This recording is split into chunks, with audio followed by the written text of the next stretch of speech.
Muito bom dia, Angélica. Muito obrigado por nos atender.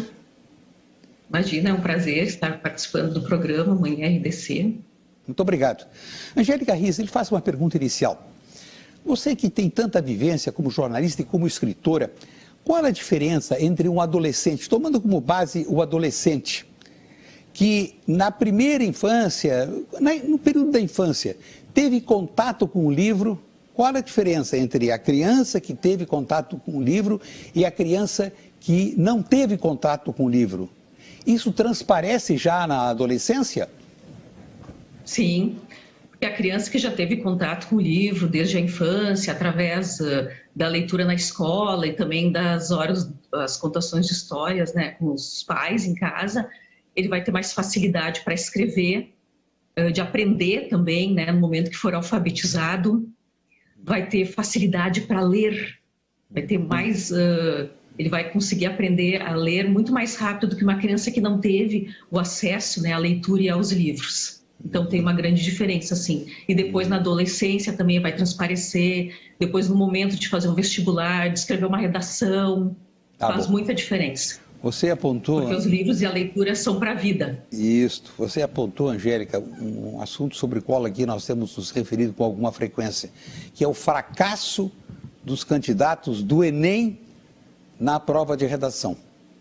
São quase 100 mil candidatos no mais recente exame para a verificação do nível de aprendizado no ensino médio, entregaram a prova praticamente em branco, ou escreveram aquilo que tinham decorado e distante do tema proposto para desenvolver na redação. Isso é reflexo da pouca leitura, do hábito, hábito quase. Gostaria que você comentasse sobre esse assunto. Eu gosto até de parafrasear o Descartes, que é um filósofo francês, que dizia: penso, logo existo. A minha frase é leio, logo escrevo. Eu só realmente com a leitura, porque o livro enriquece o nosso vocabulário.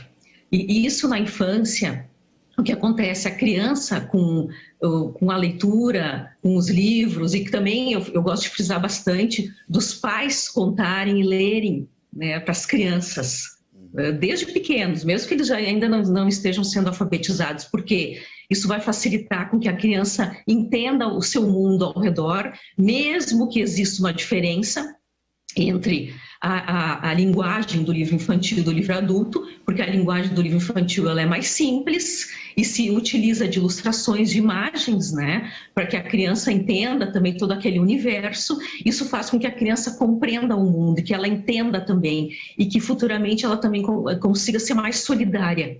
Entenda o mundo, entenda os outros. Então essa é a importância assim da leitura mesmo na infância. Mas eu sempre acredito, Armando, que a gente consegue resgatar, sabe isso? A gente consegue, estimulando sempre a leitura, mesmo que esse jovem não teve esse hábito na infância, eu acredito que a gente consiga com o tempo resgatar, dando acesso às bibliotecas na escola, com o estímulo dos professores, com projetos de autores visitando escolas. Eu faço parte do projeto há mais de 10 anos do Instituto Estadual do Livro, que é o Autor Presente, que o escritor vai até escolas de todo o estado do Rio Grande do Sul. As escolas, claro, acessam um catálogo online e escolhem aquele autor. Então o autor vai lá e conversa com os alunos. Eu acho muito importante também essa ponte entre o escritor e o seu público leitor. Eu acho que isso estimula muito. Mesmo que aquele jovem não tenha tido aquele acesso. Isso por quê? Porque o escritor vai falar de como ele escreveu o livro, ele vai estimular, sabe? Então eu acredito muito desse estímulo também dos professores e dos escritores. Principalmente os escritores locais, que estão mais próximos ao seu público. Angélica, nós estamos projetando na tela capas de seus livros e peço que você agora nos fale sobre a sua carreira. Quando você começou a escrever, o que lhe levou a escrever livros infantis? Olha, eu sou filha de professora de português e desde pequena a minha mãe nos contava histórias antes de dormir. Então eu já começava a rascunhar os meus livros desde a infância. Com a escolha, na época, no momento de fazer um vestibular, eu escolhi jornalismo porque eu gostava de escrever e sempre gostei de ler.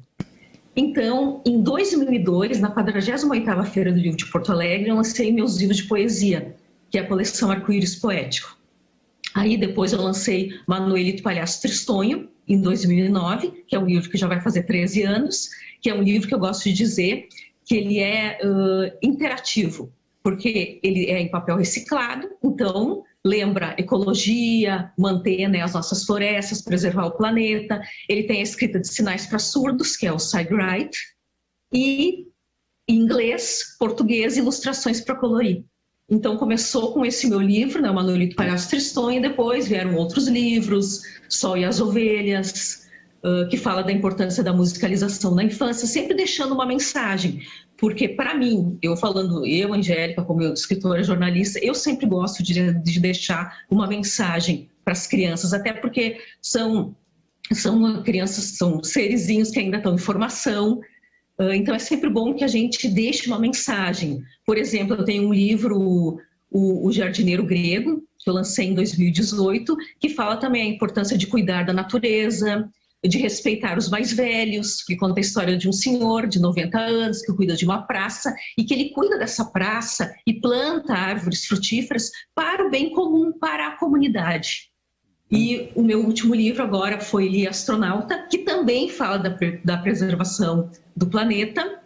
Eu sempre pensando, né, na preservação do planeta, de cuidar da natureza, de respeitar o próximo, de cuidar das nossas coisas, da nossa comunidade, das nossas praças. E esse meu livro, que eu fiz as ilustrações, que é Lia Astronauta, ele foi finalista do Prêmio Açoriano de Literatura 2020-2021, que eu fiquei muito feliz, assim, porque são quase 20 anos de carreira na área literária, do qual eu tenho sempre me preparado muito, tenho lido bastante também, fiz oficinas literárias. Inclusive, em 2007, eu fiz imagina, naquela época, 2007, Armando, eu fiz pelo Instituto Camões, e era online a nossa oficina literária. Olha só, como já era um prenúncio do que talvez poderia vir, né, dessas novas tecnologias. Hoje a gente faz cursos online, pós-graduações online. Então, eu sempre trilhei o meu caminho na arte das palavras, tanto na área musical também, porque eu também componho, somente para as crianças, canções infantis, as canções que eu escrevo para os meus personagens, todos eles têm uma canção, o Manuelito tem uma música, a Sol tem uma música, o Pituco, que é do meu livro infantil, o Pituco também, que fala da preservação dos animais, da adoção consciente.